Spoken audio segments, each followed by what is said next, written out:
Milan, Italy, 1983. Howard Schultz sits in a café. He doesn't just watch people drink coffee, he watches a ritual. Italians aren't just drinking coffee, they're living it. The café isn't just a store, it's theater, it's community, it's magic. But when he rushes back to Seattle with this revelation, the Starbucks owners push back. The founders were bean purists, not café people. That rejection, it forced Schultz to do something that seemed impossible. Build the future of coffee without Starbucks. But to understand how one man's vision could transform an entire industry, you have to go back to where it all began. Back to three friends who thought they knew what coffee was. Starbucks opened at Pike Place Market in 1971. Three friends, Jerry Baldwin, Zev Siegel, and Gordon Bowker, weren't businessmen. They were romantics, coffee purists who believed Americans deserved better than the instant coffee filling grocery store shelves. Their mission? Bring high-quality coffee beans to Seattle through a tiny shop. Picture their first store. Dark wood shelves lined with exotic coffee beans from around the world. The rich aroma of freshly roasted coffee filling the air. Customers walking in, expecting, well, coffee. But here's the twist that would define them for years. For the first 10 years, Starbucks sold beans and brewing equipment, not espresso drinks. Baldwin, the former English teacher, saw serving coffee as beneath their craft. This wasn't McDonald's, he'd argue. They were educators, not restaurant workers. Siegel and Bowker agreed. They weren't in the service business. They were preserving coffee culture. The irony, customers wanted coffee to drink and walked past. Think about it. You're running a coffee business that doesn't serve coffee. It's like opening a bookstore that only sells paper and ink. The founders didn't see the problem. They saw principle. For 10 years, they watched their noble vision struggle to grow beyond a small devoted audience. 6 stores. That's all they managed after a decade. Most days you could hear a pin drop in their locations. The numbers told a brutal story. Bean sales alone couldn't support growth. Their customer base stayed small, limited to serious homebrewers and coffee enthusiasts. Meanwhile, donut shops and diners across Seattle served millions of cups to people who just wanted good coffee. Fast, simple, convenient. Everything Starbucks refused to be. What made everything worse? The founders wore their struggles like a badge of honor. Empty stores meant they weren't selling out. Low profits proved they cared about quality over money. They convinced themselves that commercial success would corrupt their mission. Here's the problem with that thinking. You can't change the world from bankruptcy. By 1982, the writing was on the wall. Starbucks was surviving, not thriving. The founders had created a beautiful principled business that most people didn't want. They needed help, but they didn't know what kind. Marketing? Maybe. Better locations? Possibly. A complete rethink of their entire concept? Absolutely not. The financial pressure was crushing them slowly. Rent payments getting harder each month. Equipment suppliers extending credit out of pity. Employees wondering if their paychecks would clear. But the founders remained stubborn. They'd rather fail with integrity than succeed by compromising their vision. What do you do when the product you love doesn't match the way customers actually live? Then came the desperate move that would change everything. They needed someone to help with marketing. Someone who understood how to reach customers. Someone who could make people care about quality coffee without destroying what made Starbucks special. They started looking for that magical person who could solve their problems without challenging their beliefs. What they didn't realize, the person they were about to hire wouldn't just challenge their beliefs. He'd shatter them completely. He'd look at their empty stores and see unlimited potential. He'd watch customers walk past and understand exactly why. Most importantly, he'd recognize something the founders couldn't, that serving great coffee wasn't beneath their craft. It was the whole point. The founders thought they were hiring a marketing director, someone to promote their beans more effectively, make their existing concept work better, polish their message. Instead, they were about to bring in someone who saw their business completely differently, someone who understood that coffee wasn't just about the product, it was about the experience. Baldwin, Siegel, and Bowker had spent 11 years building something pure but powerless. Their next hire would spend the next year trying to convince them that purity without purpose was just another form of failure. But this wasn't just any hire. This was someone who would become obsessed with understanding why three stubborn founders had captured his imagination from 3,000 miles away. Howard Schultz worked at a company selling kitchen equipment when fate intervened. He wasn't supposed to care about coffee, but something about those three stubborn founders fascinated him. He grew up in Brooklyn public housing, won a football scholarship to Northern Michigan University, and vowed to never be powerless again. This part of the program is sponsored by The Tria, oasis of comfort with a touch of luxury. Visit thetria.com. Your dream home vibe is just a scroll away. His father Fred drove trucks, lifted boxes, broke his body for pennies. The family lived paycheck to paycheck, sometimes not even that. Young Howard saw what happened when you had no power, no options, no way out. It carved something deep into his heart. Fred's dreams died slowly. Injured on the job, no insurance, no workers' compensation, just pain and bills the family couldn't pay. Howard watched his father's spirit crumble. That image burned into his mind. He swore he'd never be powerless like that. School became his escape route, first person in his family to attend college. But even there, the Brooklyn kid felt different. Classmates talked about summer houses and ski trips. Howard talked about part-time jobs and sending money home. He graduated with one obsession: never being poor again. Hammarplast changed everything. Swedish company selling kitchen equipment to American houseware stores. Howard proved he could sell anything to anyone. His charm, his hunger, his Brooklyn authenticity, it all clicked. Within years he was making serious money. Nice apartment in Manhattan, expensive suits, the American dream he'd fought for since childhood. But then came 1981. A tiny order from Seattle caught his attention. Some coffee company called Starbucks wanted massive quantities of his drip coffee makers, way more than their size should justify. Most salespeople would just fill the order and move on. Not Howard. Something about that order nagged at him.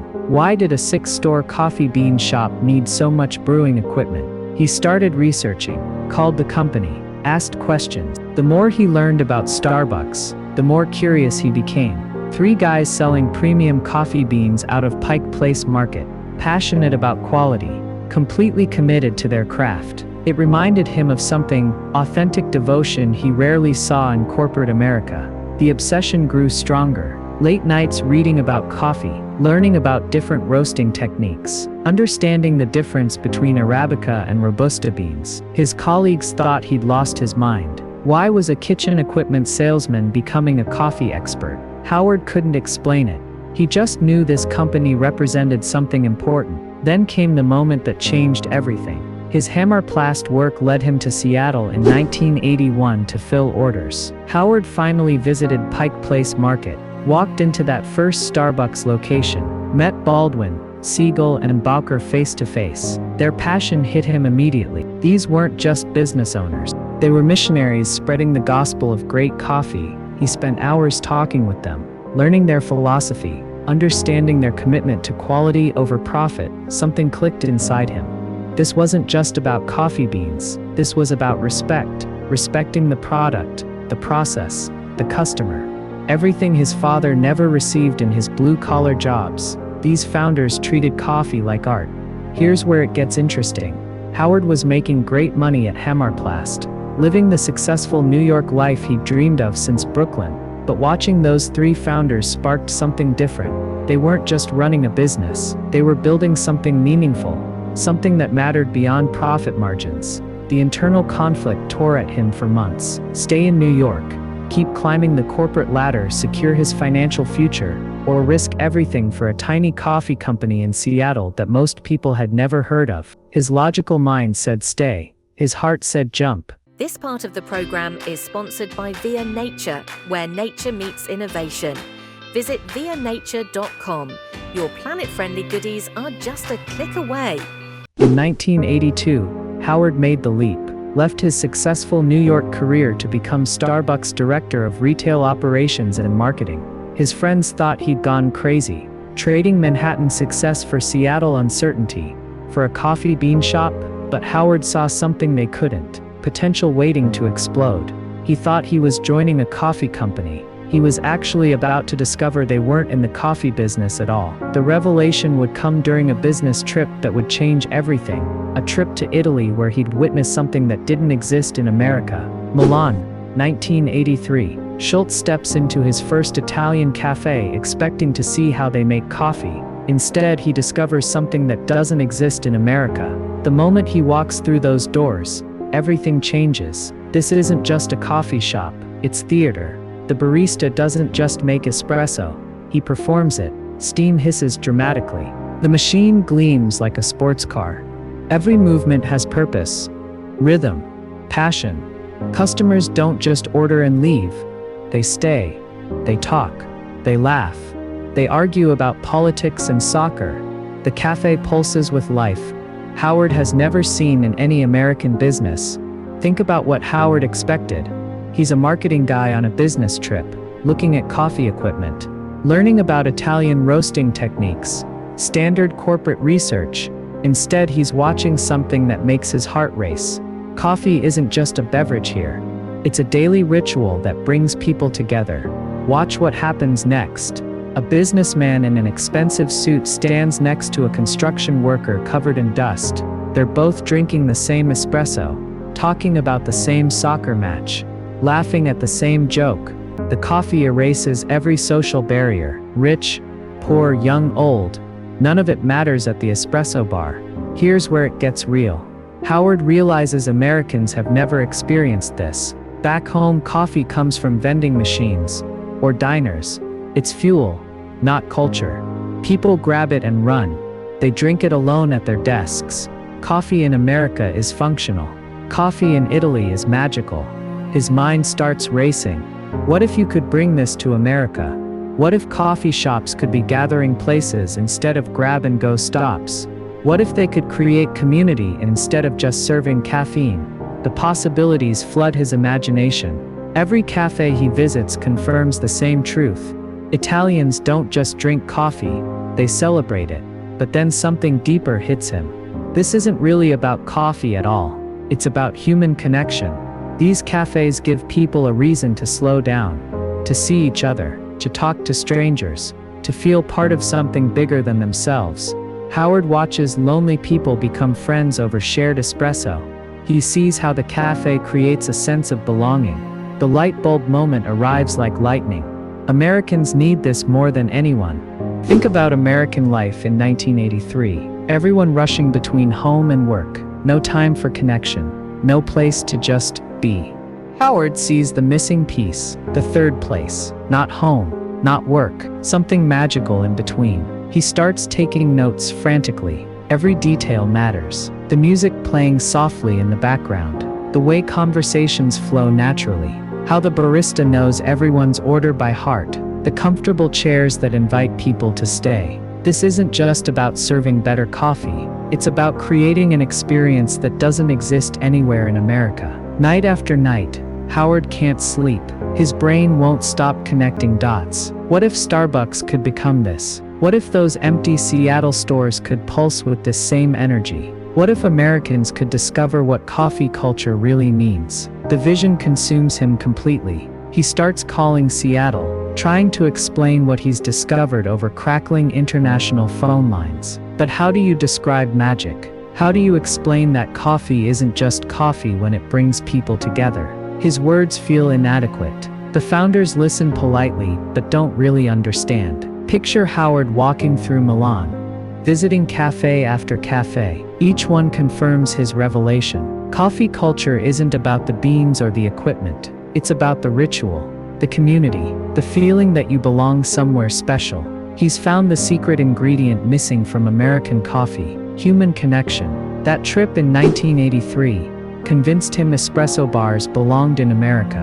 The final piece clicks into place. Coffee isn't a product you sell. It's an experience you create. The founders back in Seattle sell coffee beans, but what people really want is what happens around the coffee. The warmth, the conversation, the sense of being part of something important. He'd found the missing piece. Coffee wasn't a product.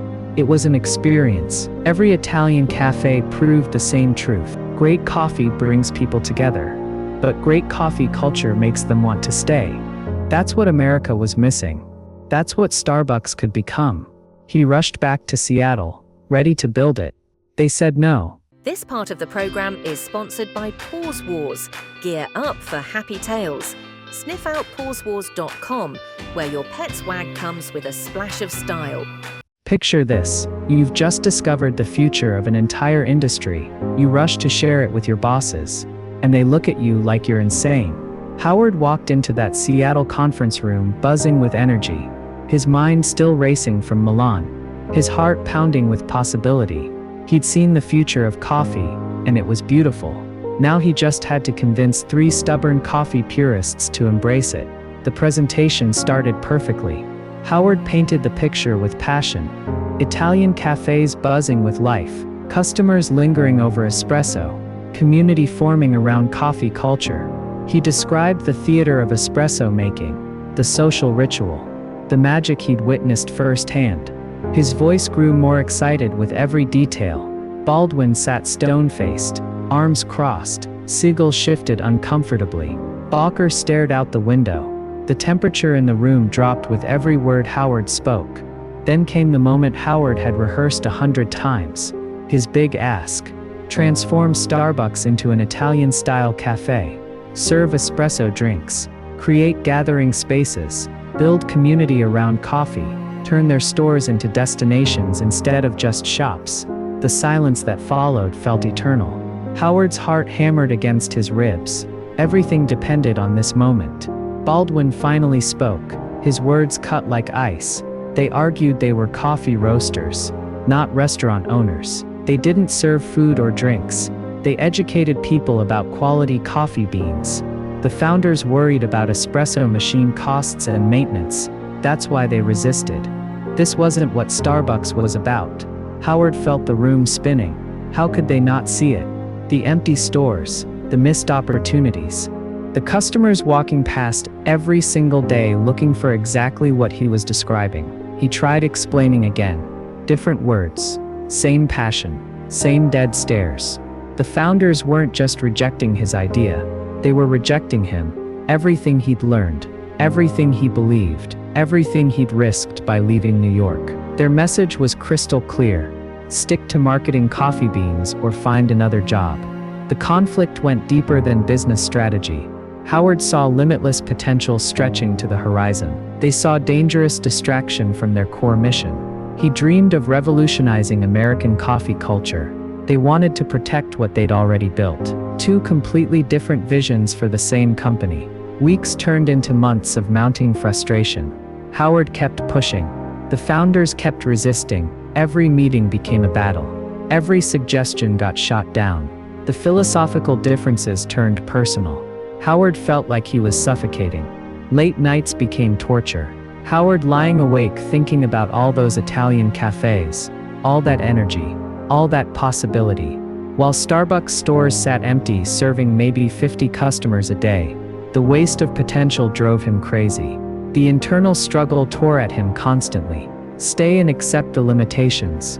Keep drawing his paycheck while watching opportunities slip away. Play it safe in a job that was slowly killing his soul, or risk everything for a vision that might be completely wrong. His wife Sherry watched him wrestle with the decision, saw how the rejection was eating him alive, how staying meant accepting defeat, how leaving meant starting over with nothing guaranteed. The stakes couldn't be higher. Financial security versus following his heart. Then came the moment of truth. Howard realized he couldn't stay. Couldn't pretend to market coffee beans when he believed in something so much bigger. Couldn't watch the founders waste Starbucks' potential while people craved exactly what he wanted to create. The decision broke his heart, but it also set him free. Walking away from Starbucks felt like leaving family. He'd grown to love the company, respected the founders despite their disagreements, believed in their commitment to quality. But love wasn't enough. Vision mattered more than comfort. Dreams demanded sacrifice. The emotional weight nearly crushed him. Giving up steady income, disappointing people he cared about, starting over at 34 with nothing but an untested idea. What if he was wrong about Italian coffee culture? What if Americans really just wanted their coffee fast and cheap? Within a few years he would leave Starbucks in 1985 and open Al Journal in 1986. Sometimes the biggest opportunities come disguised as devastating rejections. The founders thought they were protecting Starbucks. Instead, they were about to create their biggest competitor. But Schultz wasn't giving up. He was going to prove them wrong by building something they'd never seen coming. The proof would come from building something completely new, something the founders never imagined possible. What if the most successful coffee chain in history wasn't actually Starbucks? What if it was a tiny café called Al Journal that most people have never heard of? 1985. Howard Schultz sits in his apartment staring at rejection letters. Bank after bank. Investor after investor. Everyone thinks he's crazy. Italian coffee culture in America. Espresso bars in Seattle. The idea sounds ridiculous to people who've never experienced what Howard witnessed in Milan. Picture the conversations. Howard walks into boardrooms buzzing with passion. He describes the magic of Italian cafes, the community, the ritual, the theater of espresso making. Investors listen politely, then ask the killer questions. How big is the market for expensive coffee? Why would Americans pay premium prices? Here's what makes it worse. Howard has to compete against his former employer while proving his vision works. Starbucks is selling beans successfully, making steady profits, growing slowly but surely. Meanwhile, Howard is asking people to bet millions on something that doesn't exist in America yet. The financial pressure crushes him daily. Mortgage payments, family expenses, the weight of potentially destroying his financial security for an untested dream. His wife Sherry watches him struggle with doubt. What if the investors are right? What if Americans really don't want Italian coffee culture? But then something shifts. A few investors start to believe. They see Howard's passion, his detailed research, his absolute conviction that Americans are hungry for something better than diner coffee. He raised funding slowly, facing hundreds of rejections, and opened Il Giornale in 1986. Howard spent months obsessing over every detail. The espresso machine imported from Italy, the dark roasted beans carefully selected, the classical music playing softly, even the barista uniforms chosen to match Italian cafe style. Opening day arrives like a test of everything Howard believes. At first, customers were confused, then converted. Word spread. A few customers get it. They taste the rich espresso, feel the different atmosphere. Notice how the space invites conversation instead of rushing them out. Watch what happens next. Lines start forming outside Il Giornale every morning. Not huge crowds, but steady streams of people discovering what Howard experienced in Milan. The ritual becomes addictive. The quality speaks for itself. The experience creates loyalty that bean sales never could. Second location. Third location. Each one proves the concept works. Americans do want coffee culture. They do appreciate quality over convenience when the experience justifies the price. Howard's vision starts manifesting in real numbers. Revenue growth, customer retention, profit margins that make investors smile. Here's the beautiful irony. While Starbucks continues selling beans to small groups of coffee enthusiasts, Il Giornale creates the coffee culture Howard always envisioned. Lines of customers, busy baristas, stores buzzing with energy. Everything the original Starbucks locations lacked. The contrast becomes impossible to ignore. Starbucks stores sit half empty while Il Giornale locations overflow with customers discovering espresso for the first time. The founders who rejected Howard's vision watch him succeed with the exact concept they called impossible. Think about what this means. Howard didn't just prove his point, he built the blueprint for transforming American coffee culture. Every successful Il Giornale location demonstrated that Americans were ready for something better, ready for community, ready for ritual, ready for coffee as experience instead of just caffeine delivery. Il Giornale proved the cafe model and paved the way for Schultz to rebrand and expand Starbucks in 1987. Higher revenue per location, better profit margins, more enthusiastic customers. Howard's rejected vision becomes undeniable success that speaks louder than any boardroom presentation ever could. But here's what makes it really interesting. Il Giornale wasn't just revenge against the founders who rejected him.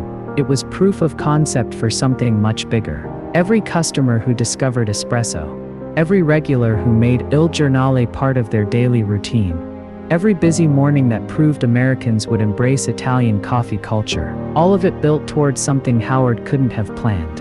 Il Giornale wasn't just a coffee shop. It was the prototype for what Starbucks could become. The living, breathing proof that Howard's vision could work on any scale.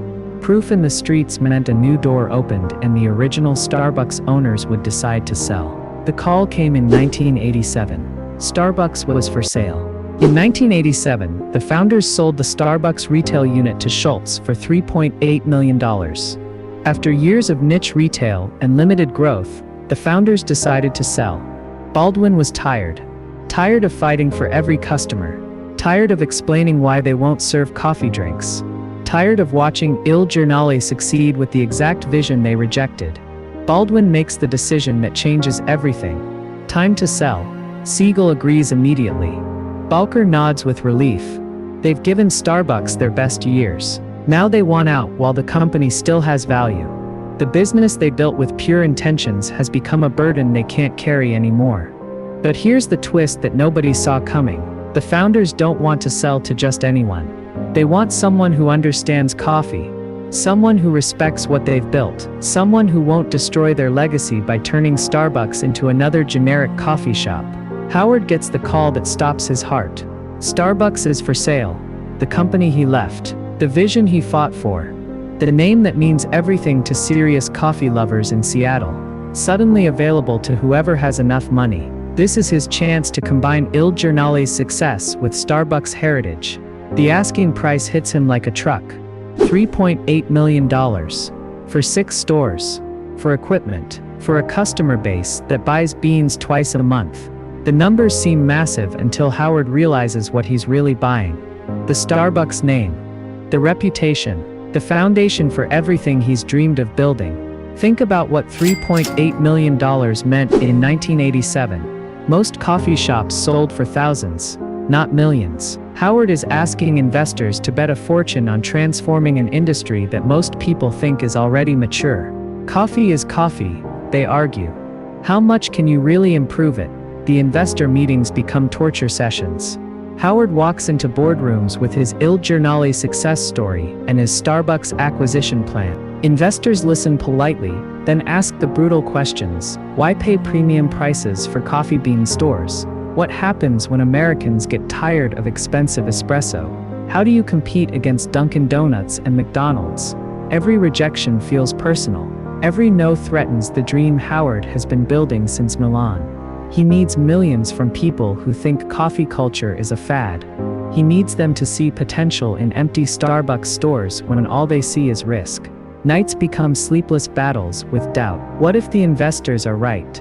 What if he's overestimating American appetite for premium coffee? What if $3.8 million is just too much for a company that's never been truly profitable? The pressure threatens to crush everything he believes about coffee's future in America.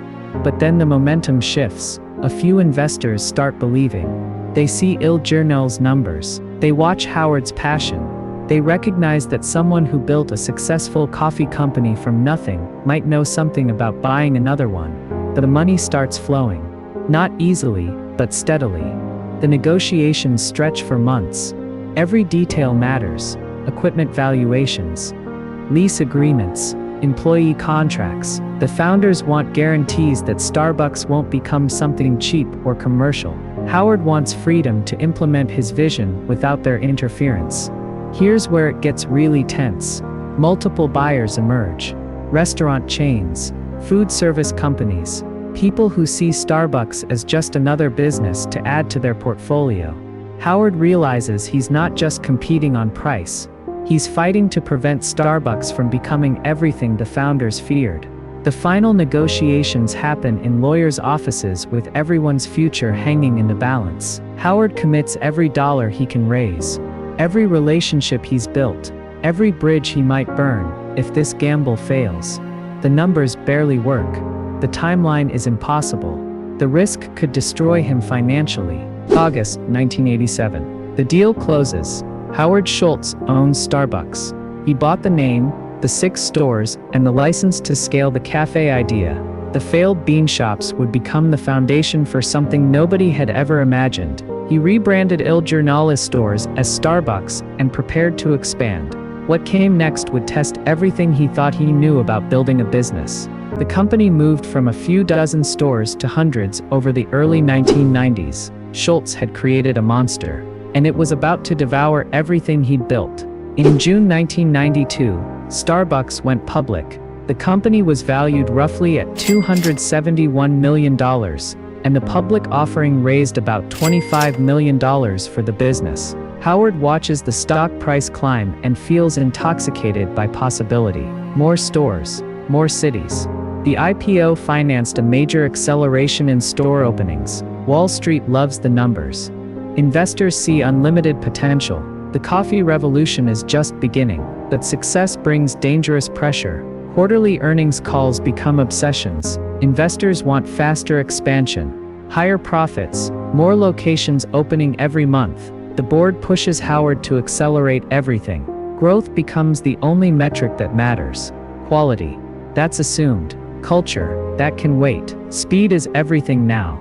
Picture what happens next. Store openings that once took months of careful planning get rushed through in weeks. Locations chosen for rent costs instead of community fit. Equipment installed without proper training.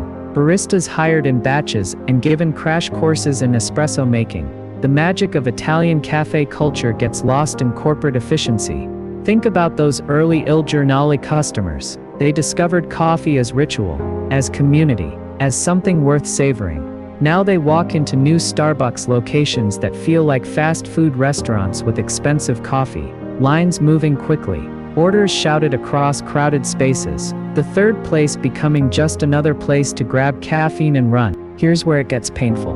The baristas, who once crafted each drink with pride, become order takers focused on speed. Espresso shots pulled too fast. Milk steamed without attention. Customers treated like numbers instead of neighbors. Everything Howard learned in Milan about coffee culture gets sacrificed for growth targets. Customer complaints start trickling in, then flowing, then flooding. The coffee tastes different. The service feels rushed. The atmosphere lacks warmth. People miss the old Starbucks experience, but can't quite explain what changed. They just know something magical disappeared somewhere between store number 50 and store number 500. Howard tries to maintain standards while managing explosive growth. He flies between cities, visiting new locations, watching his vision get diluted with every rushed opening. The stores look right from the outside, green logos, comfortable chairs, coffee equipment humming efficiently, but the soul is missing. Wall Street celebrates every quarterly report, revenue climbing, profit margins improving,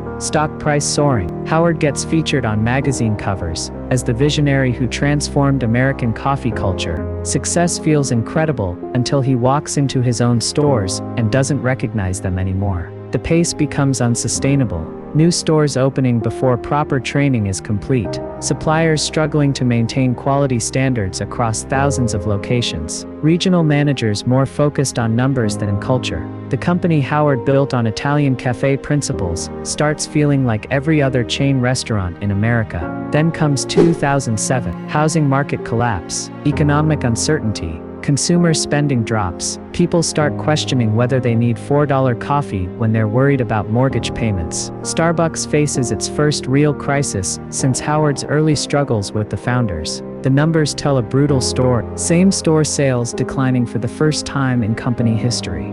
Customer traffic dropping month after month. The share price fell sharply and investor pressure rose. Investors who once celebrated every expansion now question every decision. The growth that seemed unstoppable suddenly feels unsustainable. 2008 hits like a sledgehammer. Economic collapse meets overexpansion in the worst possible way. By 2008, facing a sharp drop in the stock and weakening same-store sales, Starbucks closed hundreds of underperforming locations and cut jobs. Schultz returned as CEO in January 2008 to lead the turnaround. The irony cuts deep. Howard spent years fighting the original founders' resistance to growth. Now he's fighting growth that happened too fast. The success he dreamed of in Milan became the nightmare threatening everything he built. Rapid expansion destroyed the very culture that made expansion possible.